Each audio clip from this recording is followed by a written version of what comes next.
Bonjour et merci de nous rejoindre pour les perspectives du marché d'aujourd'hui. Thomas va nous rejoindre, puis la salle des marchés, pour nous parler des dernières évolutions. Thomas ? Le gouverneur de la Banque d'Angleterre, Andrew Bailey, a averti les banques et autres entreprises financières réglementées qu'elles devaient être particulièrement prudentes lorsqu'elles détiennent des crypto-actifs volatiles.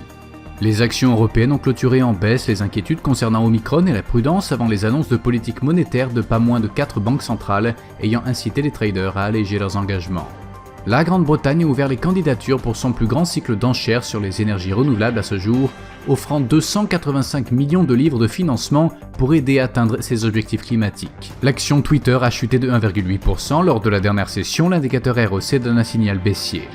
La paire euro-dollar a connu une légère baisse de 0,1% lors de la dernière session, l'indicateur stochastique donne un signal haussier. La paire livre sterling-dollar a connu une légère baisse de 0,2% lors de la dernière session, l'indicateur stochastique RSI indique un mouvement baissier.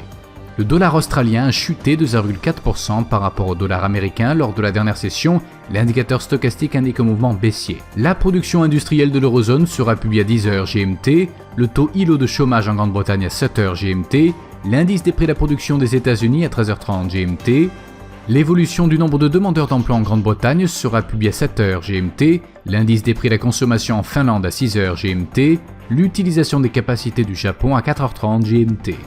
Nous espérons que vous avez apprécié nos perspectives du marché d'aujourd'hui. De la part de toute l'équipe, nous vous souhaitons une journée de trading productive.